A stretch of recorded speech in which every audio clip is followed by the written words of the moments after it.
Kemudian pembicara selanjutnya, dia adalah orang yang peduli akan hal dasar. Sangat mementingkan dasar dalam membangun sebuah tim. Selangkah demi selangkah, dia mempelajari dan menerapkan budaya yang adalah di Liwei. Dia tahu bahawa sukses tidaklah mudah. Kerana sukses adalah hasil daripada akumulasi usaha yang kita buat. Hingga saat ini, beliau tetap fokus pada tujuan awalnya dan telah mencapai tim Supreme Pegasus 3. Hari ini, dia akan berbicara tentang lingkungannya adalah hasil. Dia adalah Rico Lee.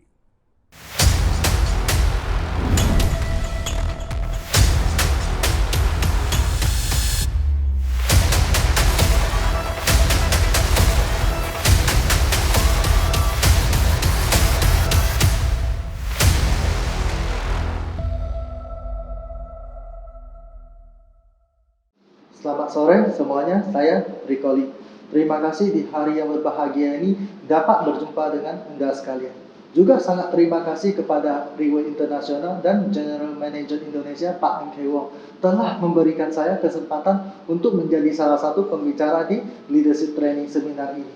Hari ini topik saya adalah topik pembicaraan yang hangat, yaitu lingkungan adalah hasil. Jadi, sebelum saya memulai dengan topik utama saya ingin berbagi satu hal yang amat berharga.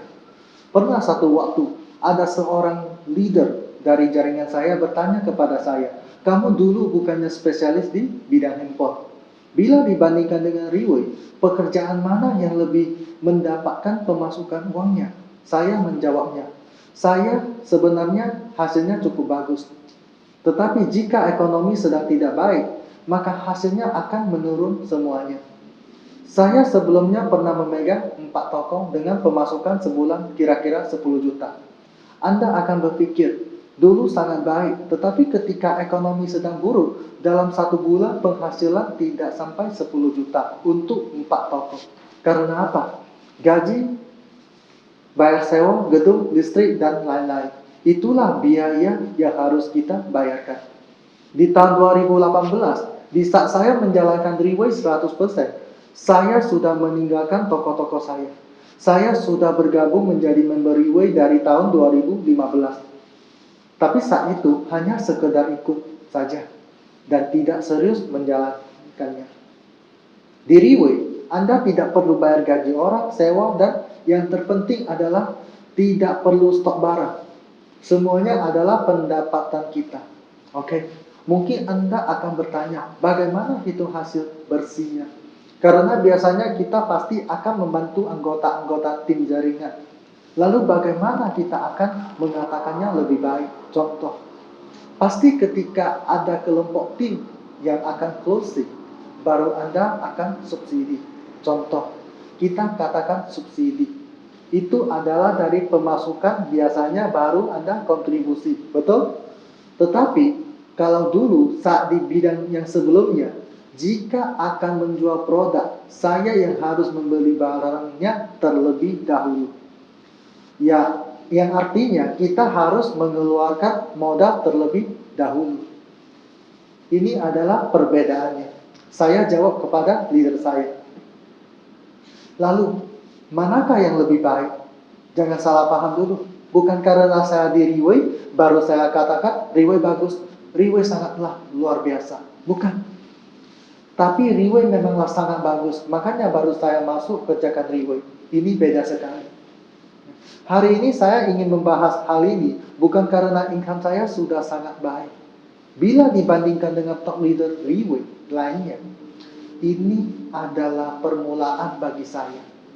Bila saya lebih awal datangnya, mungkin hari ini akan lebih baik lagi. Yang terpenting adalah saat pandemi ini, bagaimana perasaan saya? Saya benar-benar sangat berterima kasih kepada Tuhan. Karena saya telah dipertemukan dengan platform ini dan lingkungan ini. Sangat banyak orang mengatakan uang adalah raja. Cash is the king. Di saat ekonomi sangat bagus, yang terbaik adalah menyimpan uang. Jujur, dulu saat saya menjual barang dagangan, ekonomi masih baik. Tiap bulan bisa dihitung penghasilan masih menguntungkan. Kalau masalah uang, kita mungkin tidak terlihat terlalu banyak di rekening.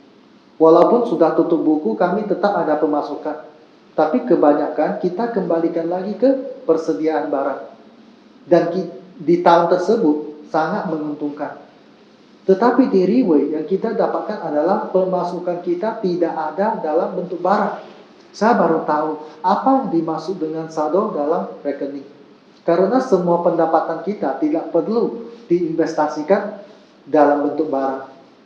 Bila benar seperti itu, berarti kita boleh untuk menginvestasikan kepada manusia. Percayalah kepada saya, kalau kita menginvestasikan ke manusia, maka yang akan kembali akan lebih banyak. Lalu ingin mendapatkan manusia lebih banyak lagi atau mengumpulkan lebih banyak orang.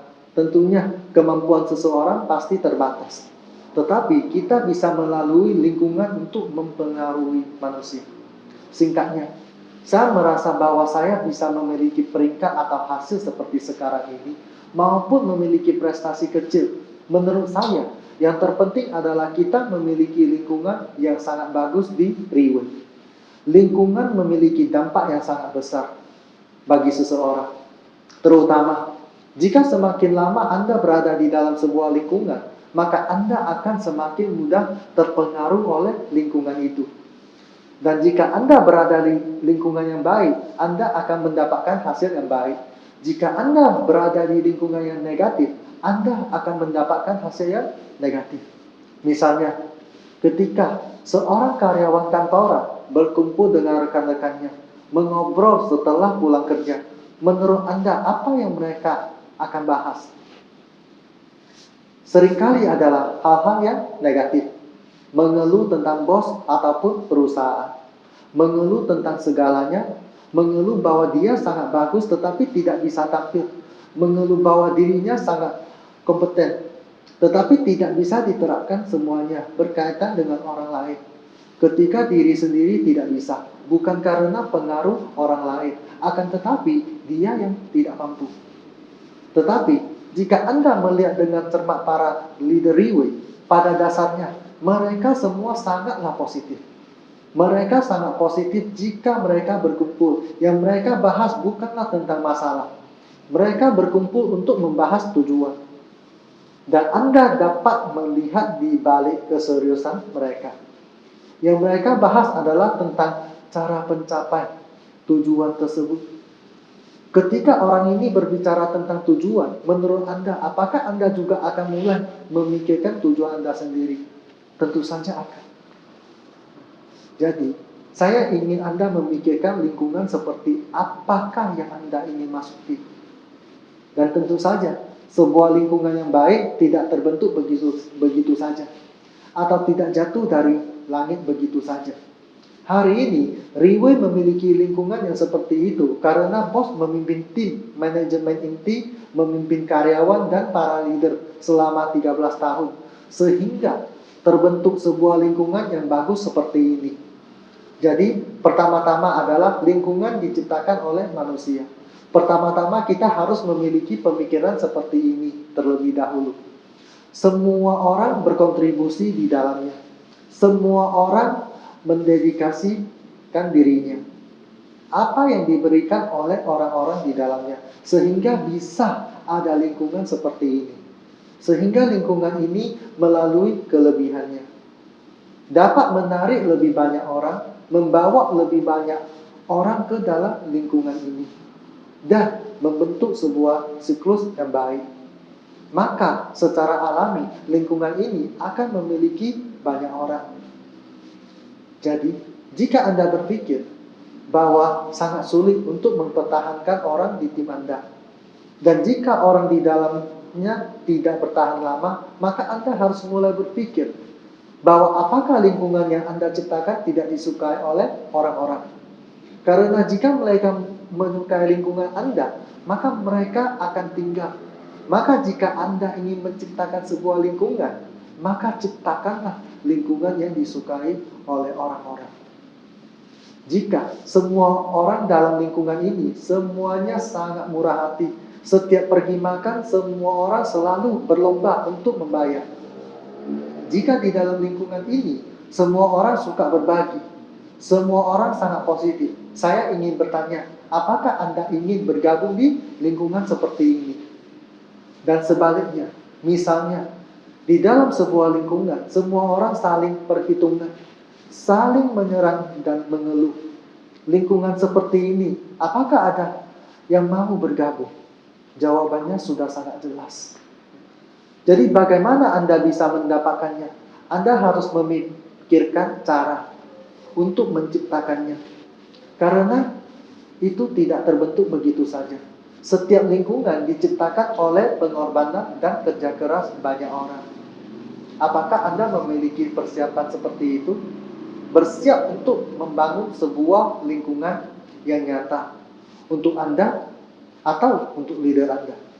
Bahkan jika Anda harus membayar harga yang mahal, bahkan jika Anda harus berusaha keras, bahkan jika Anda harus mengorbankan banyak waktu, apakah Anda sudah siap? Jika Anda telah siap, saya ingin mengucapkan selamat kepada Anda. Tim Anda akan mulai memiliki fondasi yang lebih dalam. Sebagian orang sering mengatakan bahwa direct selling tidak memiliki akar. Tetapi di Riway, saya melihat bahwa direct selling dapat memiliki fondasi.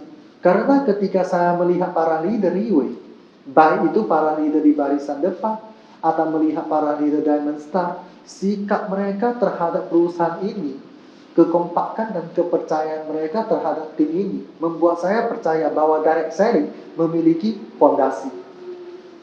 Fondasi ini tidak dibangun berdasarkan asas kepentingan.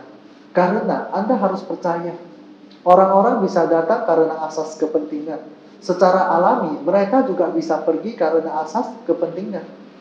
Fondasi yang sebenarnya adalah yang dibangun atas dasar persahabatan dan hubungan antar manusia. Perlakukan semua orang di tim Anda dengan baik, khawatir dan perkembangannya, khawatir akan masalah yang dia hadapi, khawatir apakah dia menghasilkan uang atau tidak. Itulah lebih penting daripada mengkhawatirkan penghasilan sendiri. Selain mengkhawatirkannya, kita juga harus membantunya menemukan jawabannya, membantunya membangun timnya, dan membantunya mengatasi semua masalah yang dia temui. Jadi Anda lihat, ini tidaklah mudah. Tapi hubungan dan persahabatan yang sebenarnya terjalin selama prosesnya. Ini adalah bagian paling berharga dari direct selling. Selalu berharap bahwa downline Anda menjadi lebih baik dari Anda, lebih sukses dari Anda, dan lebih menghasilkan banyak uang dari Anda. Industri di luar sana tidak mungkin ada yang seperti ini. Tetapi hal ini terjadi di industri direct selling. Hal ini terjadi di Riway. Berbicara seperti orang suci, ya memang benar.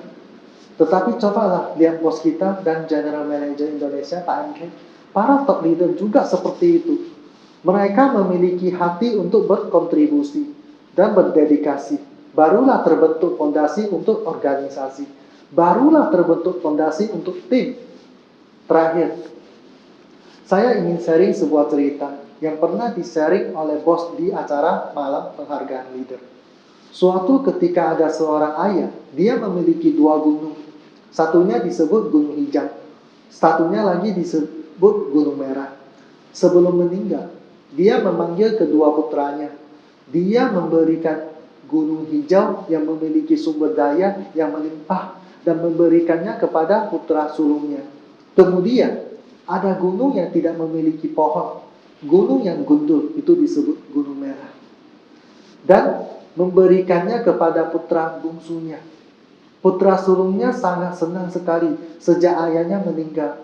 Putra sulung terus menebang pohonnya, menjual satu persatu pohon di gunung tersebut. Dijual untuk menghasilkan banyak uang. Lalu dia mulai berfoya-foya, menghamburkan uang yang dia miliki. Beberapa tahun kemudian, semua pohon di gunung telah habis ditebang. Lalu dia tak punya uang lagi.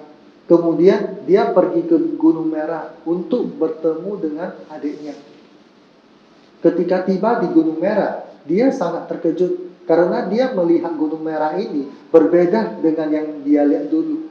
Gunung Merah di hadapannya penuh dengan pohon buah-buahan dan juga ada banyak bunga. Jelas-jelas dulu gunung ini gundul. Dia bertanya kepada adiknya, "Mengapa Gunung Merah menjadi seperti ini?" Adiknya menjawab, "Sejak saya diberikan gunung ini, saya selalu mengari gunung tersebut. Saya terus menandakan benih di Gunung Merah ini. Saya terus berupaya keras di Gunung Merah ini. Sehingga ada hasil seperti sekarang ini." Para rekan-rekan sekalian, apakah tim kita tidak seperti sebuah gunung?